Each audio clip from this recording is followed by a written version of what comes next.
गावाचं सौंदर्य. गाव म्हणजे संजीवनी, जीवनाची शांतता. आठवणींचं गाव, रानवाटा, ओढ्याचा गारवारा, गावाच्या शेतात मज्जा. अशा गावी आपले हृदय नेहमी रमते.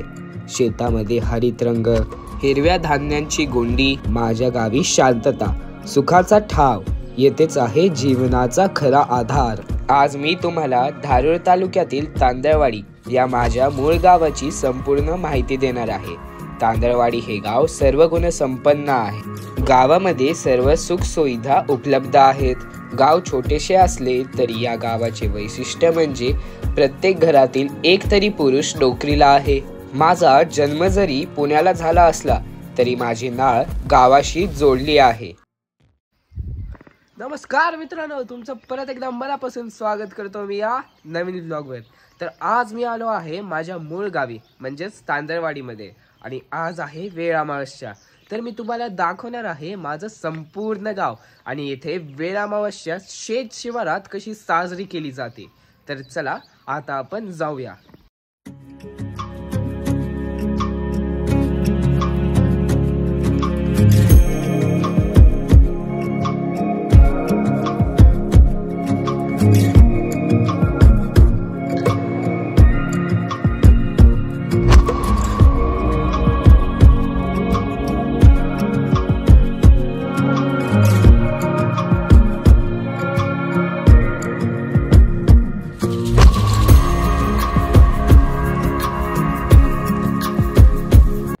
हे आहे माझ्या गावामधील हनुमानाचे मंदिर.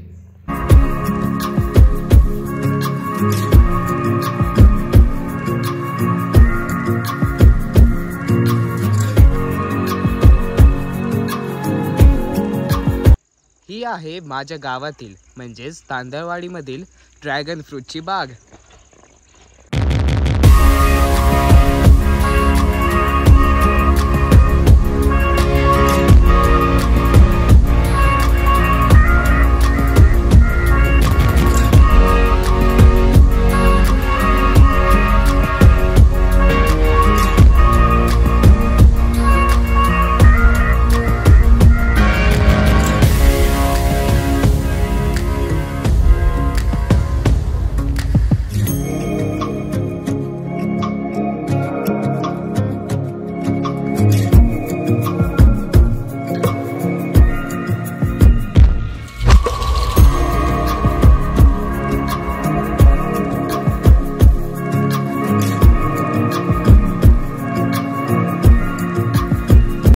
तर हे जे तुम्ही पाहत आहात ते आहे माझ्या गावातील म्हणजेच तांदळवाडीमधील धरण आणि या धरणातील पाणी तांदळवाडी गाव, पांगरी गाव, चिंचपूर गाव आणि पिंपरी गावात या पाण्याचा पुरवठा केला जातो. या धरणातील पाणी प्रामुख्याने शेतीसाठी वापरले जाते आणि या धरणातून 50 ते 60 पाईपलाईन शेतीसाठी झाल्या आहेत.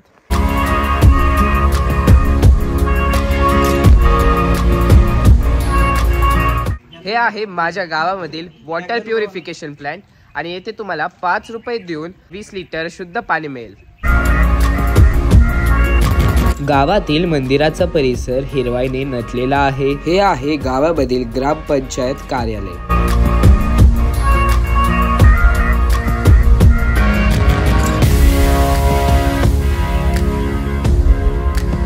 हे आहे माझ्या गावामधील खंडोबाचे मंदिर आणि थोड्याच दिवसात माझ्या गावामध्ये या देवाची खूप मोठी जत्रा होणार आहे आणि त्या जत्रेमध्ये गाड्या ओढण्याचा मोठा कार्यक्रम होणार आहे. तसेच नंगर तोडणीचा कार्यक्रम सुद्धा होणार आहे.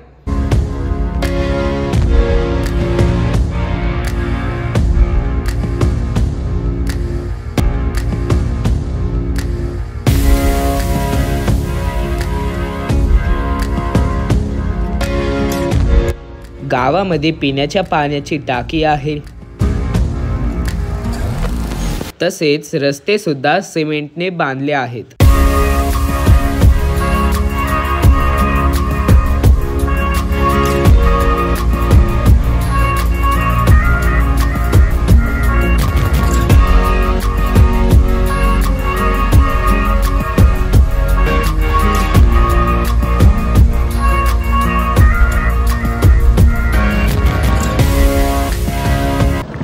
वेळ अमावस्येची पूजा करण्यासाठी आम्ही आता चाललो आहोत शेताकडे.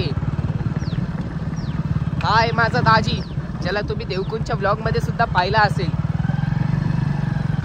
सूरज दाजी गंगाखेड येथील प्राथमिक आरोग्य केंद्रामध्ये MPW पदावर कार्यरत आहे. आज मी आमच्या शेतामध्ये आलो आहे आणि खूप दिवसानंतर असा योग आला आहे की मी आमच्या शेतामध्ये आलो आहे. तर आज आहे वेळ अमावस्या आणि आज करायची असती शेताची पूजा, शेत शिवारांची पूजा.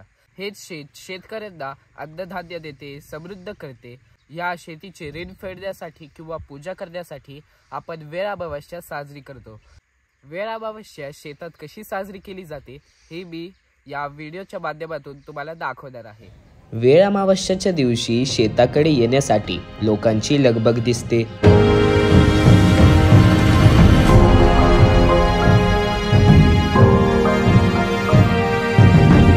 वेळ अमावस्येच्या दिवशी गावातील व शेतातील देवांची पूजा करून नारळ फोडले जाते.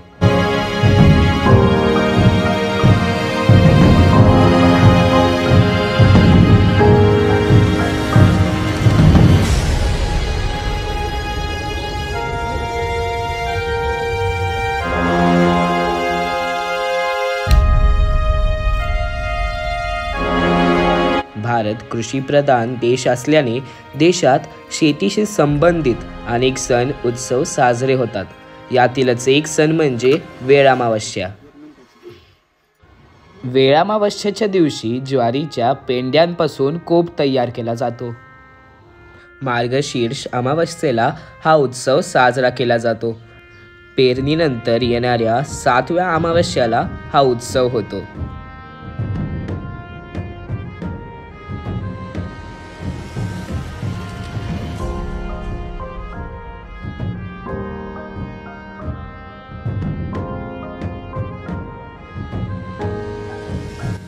दिवाळीच्या पाडव्या दिवशी पांडवांची शेतात पूजा केली जाते आणि तेच पांडव वेळ अमावस्येच्या दिवशी येथे आणून त्यांची पूजा केली जाते.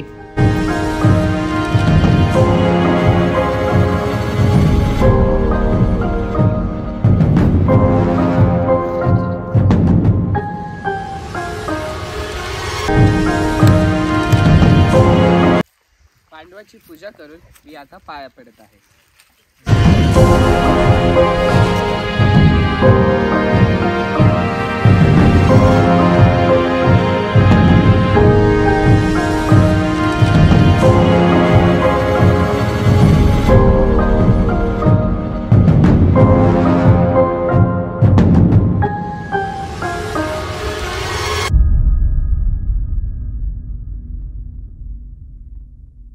तर बाई, आपण वेळ अमावस्या का साजरी करतो? आपल्याला पीक पाणी खायला भेटतं म्हणून वर्षाला आमच्या येळ आमच्या म्हणून साजरा करतो. वेळ अमावस्येमध्ये आपण कशाची पूजा करतो आणि काय काय नैवेद्य ठेवतो? मुके, दिवे, फळं, घुगऱ्या, आंबील झालं, नारळ, तुटपुडी, सांज मोरवा, झाकणी असते.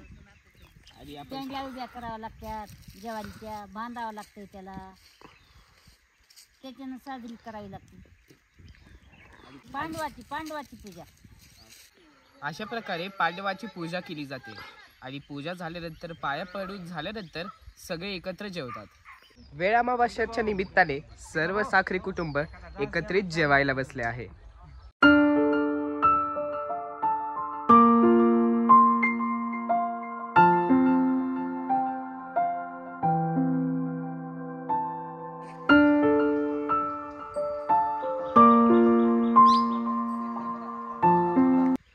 हा आहे आमच्या शेतातला हरभरा आणि हरभरा आता फुलामध्ये आहे आणि हरभरा तयार होण्यासाठी आणखीन 1 महिना लागेल.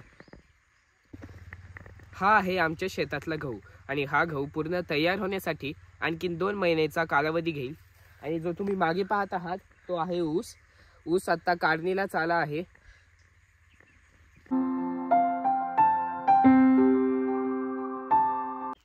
वेळ अमावस्या हा मूळ कर्नाटकातला सण आहे, पण मराठवाड्यातील लातूर धाराशिव, बीड, परभणी, हिंगोली, नांदेड या जिल्ह्यामध्ये उत्साहात साजरा केला जातो। हा आहे गेवडा म्हणजेच राजमा। प्रत्येक शेतकरी हे पीक घेत आहे कारण की हे पीक कमी कालावधीत येते आणि उत्पन्नही जास्त आहे।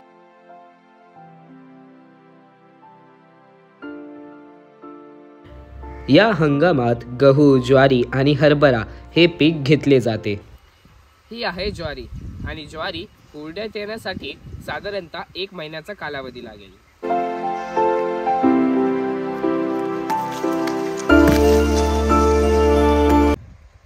हा आहे नवीन ऊस। या शेतातील ऊस कारखान्याला गेला आहे आणि मी तुम्हाला दाखवणार आहे ऊस कसा तोडला जातो, कुठल्या मशीनने तोडला जातो। त्या मशीनचं नाव आहे हार्वेस्टर आणि मागे सध्या तेच चालू आहे।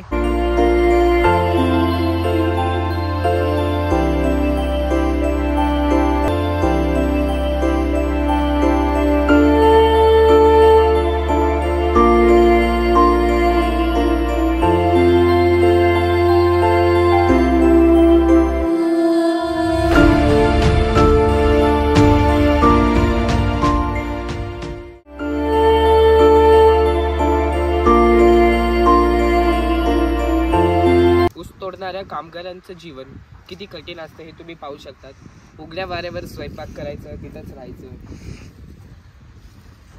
ही आहे आमच्या शेतातील विहीर आणि याच विहिरीवर सौर ऊर्जेचा पंप बसवला आहे। हा सौर ऊर्जेचा पंप जोपर्यंत चांगलं ऊन आहे तोपर्यंत चालतो।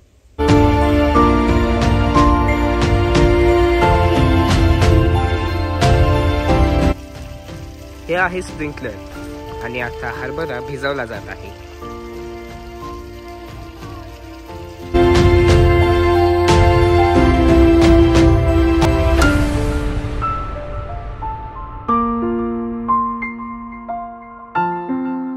आत्या आणि मामा हरभरा आम्हाला पुण्याला देण्यासाठी उपटत होते। ही आहे तांदळवाडी येथील अंगद मधुकर साखरे यांची केळीची बाग।